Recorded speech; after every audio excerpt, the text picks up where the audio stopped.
kita mulai untuk review kita. Siapa yang ingin memulai bertanya?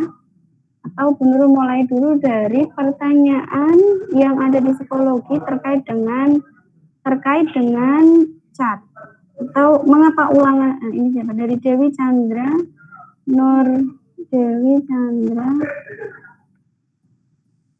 Dewi Chandra Wulan Putri. Kuliah, yes. Dewi Chandra Wulan Putri, mengapa ulangan harian perlu dilaksanakan dan bagaimana sih praktek ulangan harian di sekolah Indonesia? Ulangan harian sangat perlu dilaksanakan.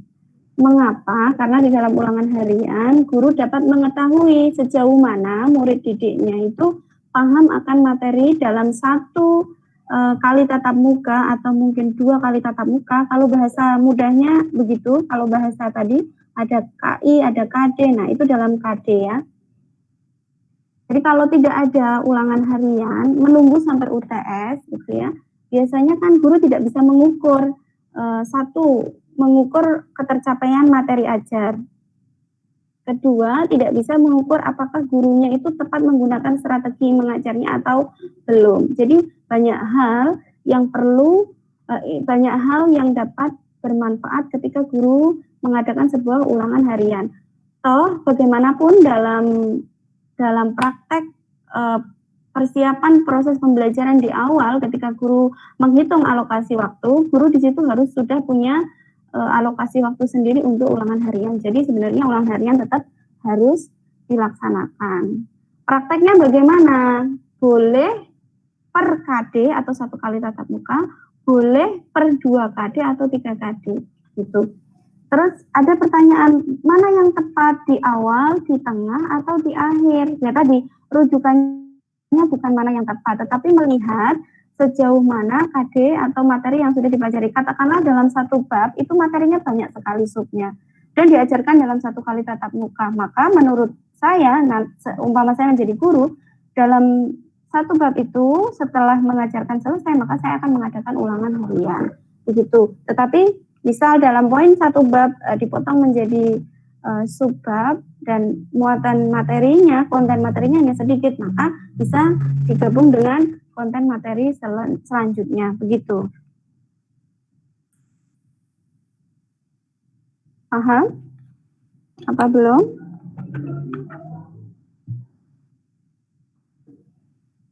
Ini jadinya UML.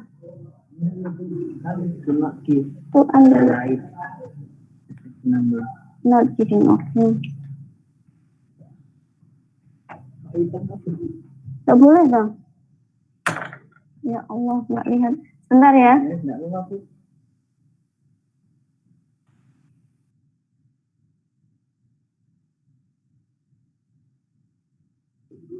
Dewi Chandra ya, kok benar.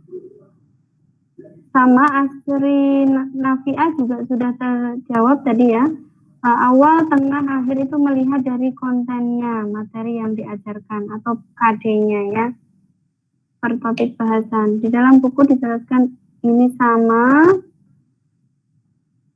Cara agar ulangan harian bisa menyenangkan siswa. Oke. Cara agar ulangan harian bisa menyenangkan siswa. Dalam slide PowerPoint di situ tuh ada beberapa contoh seperti kuis, atau kalau biasanya guru hanya menggunakan tes tertulis, tes lisan, atau bahkan tugas. Di dalam chat itu ada beberapa, nanti print ke sini lagi, ada beberapa contoh chatnya. Nah, itu bisa digunakan sebagai improvisasi dari ulangan harian agar menyenangkan gitu. Mana yang bisa dilakukan pada masa pandemi? Ya, bisa melihat ya kalau ketercapaian materi dan cara-cara serta langkah-langkah dari macam-macam contoh chat itu bisa digunakan selama pandemi, maka silahkan bisa digunakan begitu.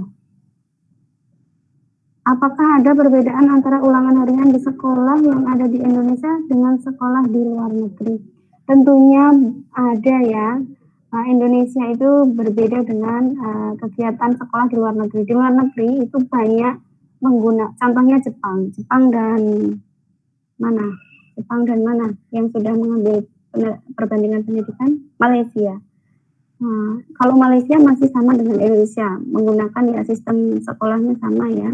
Tapi kalau Jepang itu sudah atau Amerika itu sudah mempraktekkan sistem sekolah yang tidak hanya teori tapi langsung pada praktek. Maka biasanya ulangan hariannya adalah praktek gitu. Unjuk kerja, tidak hanya sekedar menjawab jawaban tes dari tertulis seperti esai atau multiple choice atau lain sebagainya. Kemudian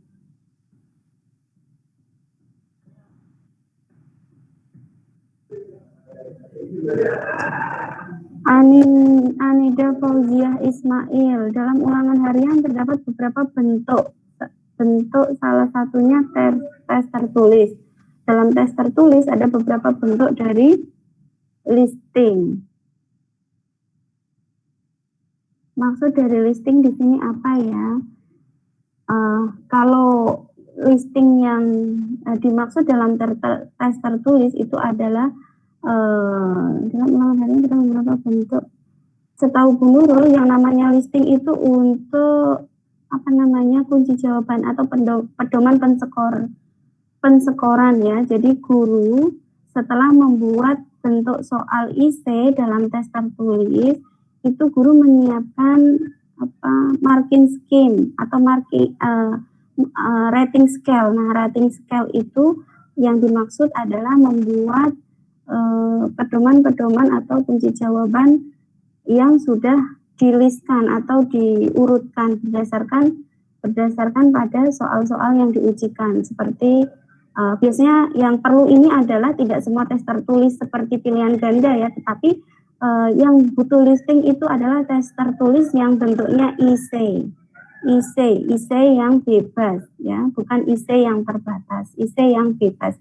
Kenapa IC yang bebas? IC yang bebas itu mengajak kepada penjawab atau peserta didik yang menjawab soal itu menjawabnya secara bebas, artinya bisa kemana-mana. Kalau guru tidak menyiapkan listing atau lembar pedoman pensekoran, maka guru juga menilainya tidak objektif ya, bisa ke subjektif karena mungkin jawabannya banyak nih, kasihan akhirnya dikasih nilai banyak, padahal belum tentu isi atau konten jawabannya sesuai dengan pertanyaan IC yang diminta.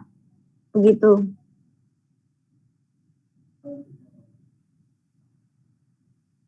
Adil dan objektif saya rasa sudah dijelaskan di awal ya. Adil itu dalam penilaian yang harus menyeluruh.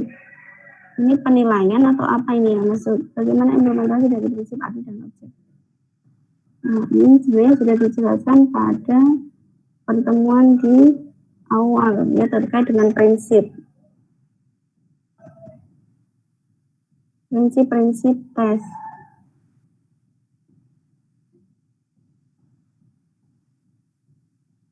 Keunggulannya sama dengan kebermanfaatan ya, untuk mengukur tingkat ketercapaian peserta didik atas suatu topik dalam 1 kali tatap muka atau 2 kali tatap muka atau lebih tadi.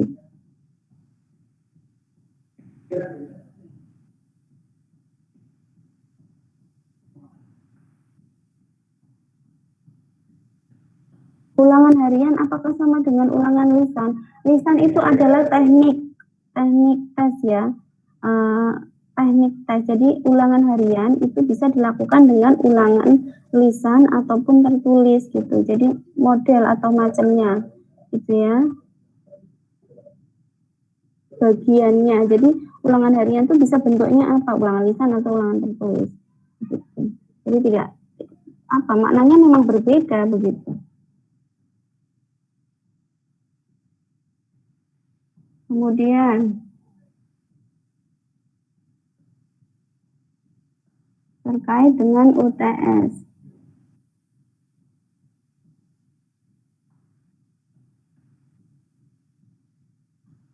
Ada 6 pertanyaan.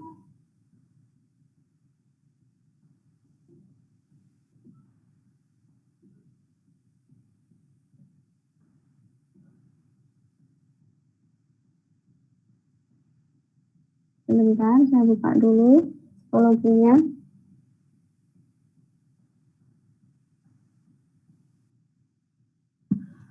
Assalamualaikum, mau bertanya dari Asri Nafia Nur Istiqomah. Untuk melakukan ujian tengah semester lebih efektif menggunakan instrumen tes atau non-tes?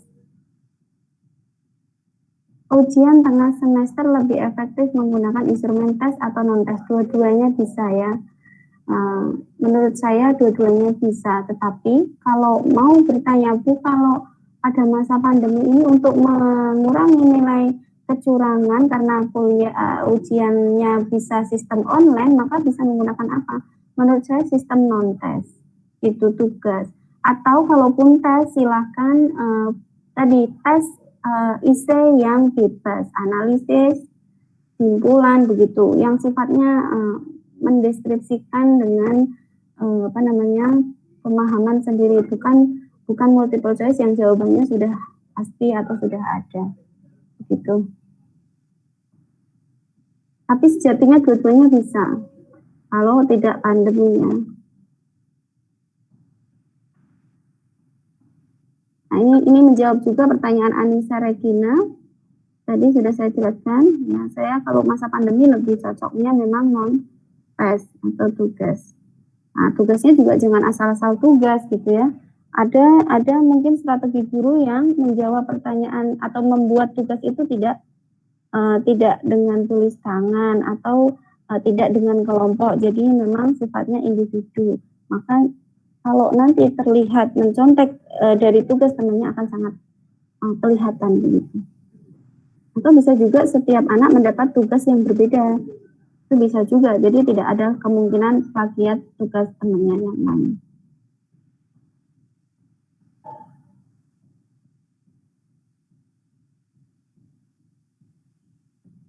Teknik membuat soal UTS yang baik dan bermutu itu bisa dikembalikan kepada prinsip dari tes, harus mengandung HBO. Honest, jujur, prinsip soalnya itu harus jujur, balance harus seimbang, dan terorganisir. Apa maksudnya jujur? Soal yang dikeluarkan ketika soal UTS itu yang dikeluarkan itu harus sama dengan materi yang diajarkan guru.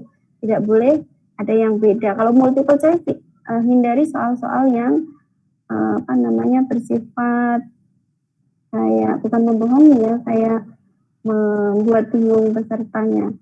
Kemudian kalau balance itu seimbang, waktu yang diberikan, waktu pengerjaan soal harus sesuai dengan bobot soal dari masing-masing soal yang diberikan. Kalau memang deskripsi, sebutkan bla bla bla atau jelaskan yang dimaksud bla bla bla, itu jangan dikasih waktu sampai 20 menit, beri waktu 5 menit saja karena itu soal mudah dan begitu. Tingkat kesulitan soal ya diukur dari tingkat kesulitan soal. Kemudian terorganisir itu maksudnya penulisannya rapi, penulisan soal, ada kop soalnya, kemudian ada perintah soalnya, kemudian tata tulisnya rapi, spasi dan lain sebagainya. Itu harus kembali ke teknik membuat soal yang berlandaskan HBO, honest, balance, dan terorganisir.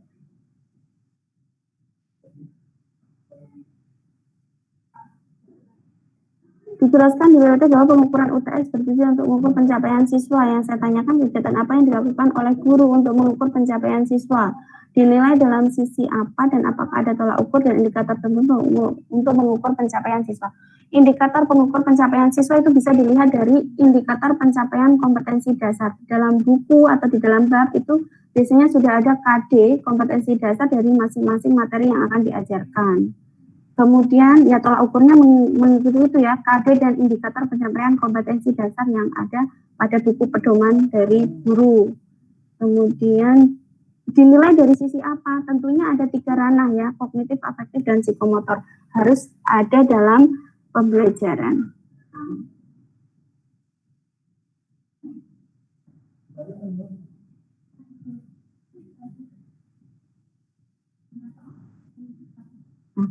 Diskriminatif maksudnya apa? Memiliki daya pembeda, artinya bahwasanya hasil dari sebuah tes ulangan tengah semester itu bisa menjadi menjadi cerminan bagi guru bahwasanya siswanya itu sudah mampu apa antara siswa satu dengan siswa yang lain, sehingga sudah kelihatan ada perbedaannya begitu. Bisa dari segi siswa, ketercapaian siswa, bisa dari segi ketercapaian materi yang diajarkan begitu.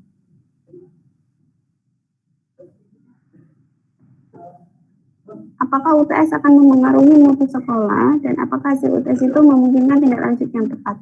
Kalau tindak lanjut dari setiap tes maupun itu tes ulangan harian, tes ulangan tengah semester maupun UAS itu tetap ada tindak lanjut ya.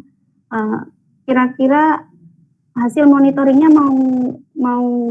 mau apa gitu, gurunya mau memberi perbaikan apa gitu. Tetap memungkinkan untuk dilakukan tindak lanjut. Apakah mempengaruhi mutu sekolah? Jelas. Mutu profil lulusan itu mengetahui mutu dari sekolah tersebut. Lulusannya bocahnya kok nih sekolah kok elek-elek terus, mestinya yang dicap adalah sekolahnya memang sekolahnya yang tidak bonafit dan lain sebagainya. Itu tetap mempengaruhi ya.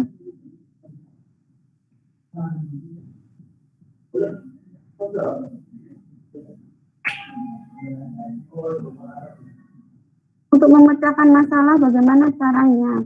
Kalau Anda guru, maka Anda bisa satu, melakukan pendekatan kepada siswa, pendekatan pembelajaran, memotivasi siswa, mendampingi siswa dalam belajar, bertanya kesulitan yang dihadapi siswa. Mungkin siswa diberi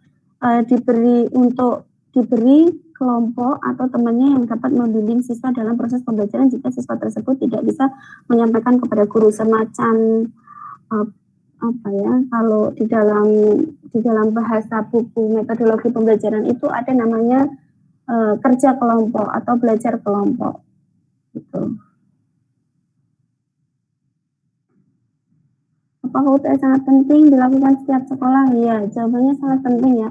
Ulangan harian, ulangan tengah semester, ulangan akhir semester itu sama-sama penting. Itu feedbacknya yang ditunggu dalam setiap ulangan tadi. Itu membahas tentang pertemuan ke-6 dan 7, 8 kemarin kita sudah dalam tatap muka. Silakan yang ingin bertanya menanggapi sebelum saya beri kisi-kisi.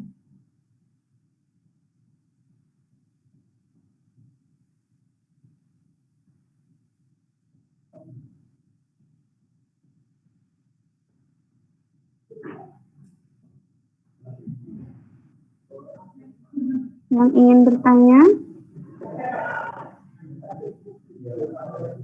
Kalau tidak, kita bisa langsung ke kisi-kisi. Halo, suara saya jelas? Jelas, Bu. Jelas, Bu. Bisa langsung ke kisi-kisi? Bisa, Bu. Bisa, Bu. Bisa. Ini kalau bisanya cepat sekali ini. Bentar, saya share dulu untuk presensi ya, yang saat ini di kolom chat.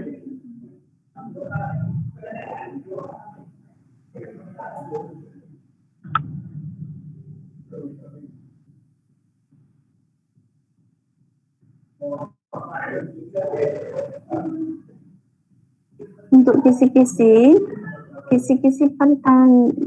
ini nanti soal tertulis ya, waktunya hanya 24 jam atau sehari. Waktu pengumpulan tidak 3 hari lagi. Bab yang nanti mungkin bisa kalian pelajari. Makasih ya, Mas.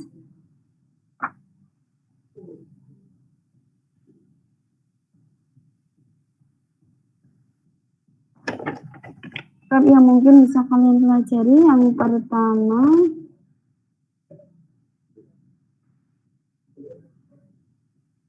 terkait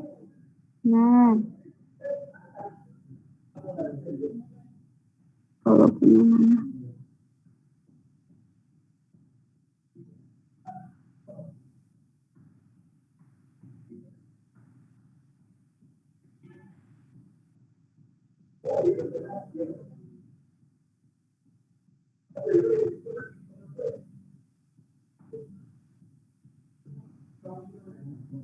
Pertemuan kedua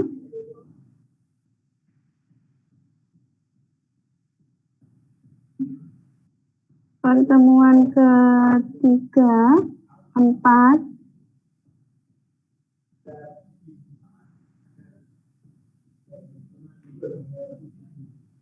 kemudian pertemuan ke 3, 4, kuliah.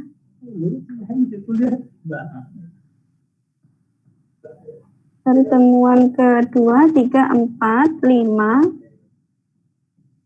6, dan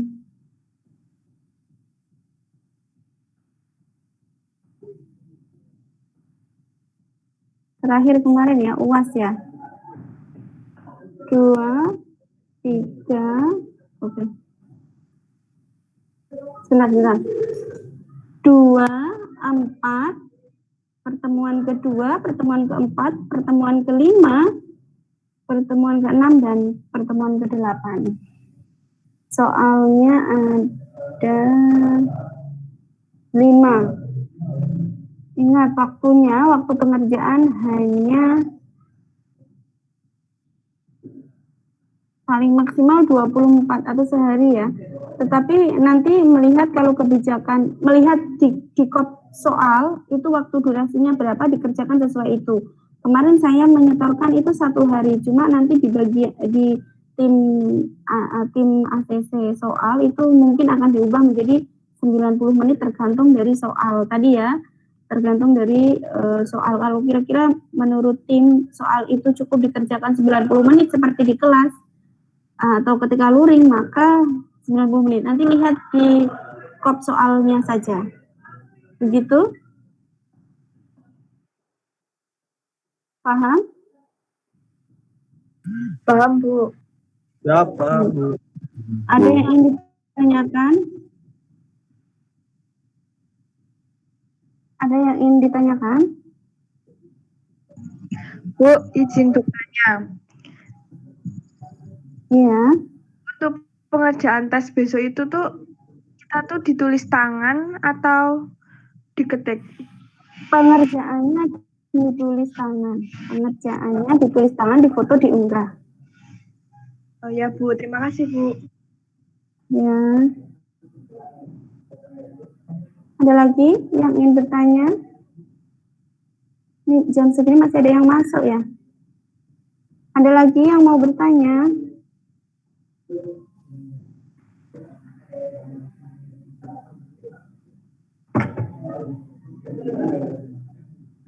Kalau tidak, saya akhiri. Setelah mid semester, kita tidak ada jeda, tapi langsung kuliah, maka dipersiapkan yang mendapat bagian presentasi bab selanjutnya ya. Nanti yang dapat bab untuk Pilgan, model-model tes atau jenis-jenis tes objektif Pilgan, multiple choice, menjodohkan, multiple choice ya Pilgan tadi ya, menjodohkan dan benar salah itu disertai contoh ya. Contohnya harus dalam mata pelajaran PAI, entah itu fikih, entah itu Al-Quran, entah itu hadis, pokoknya PAI. Jangan membuat contoh-contoh non PAI gitu ya. Paham? Itu berlaku seterusnya sampai yang non tes juga begitu. Contoh unjuk kerja, contoh kinerja, contoh portofolio begitu. Paham? Paham, Bu. Paham, Bu. Baik. Ada pertanyaan lagi kalau tidak saya akhiri?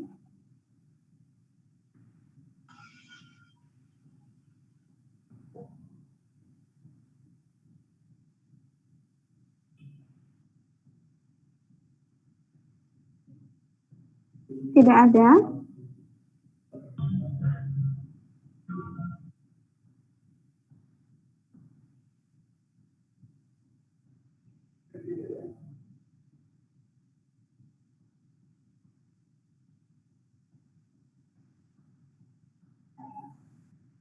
Halo, ada nggak? Tidak ada, Bu. Cukup. Baik, terima kasih atensinya, kerjasamanya. Mohon maaf apabila ada kesalahan. Selamat belajar, selamat mengerjakan tugas-tugas yang lain. Saya akhiri. Assalamualaikum warahmatullahi wabarakatuh.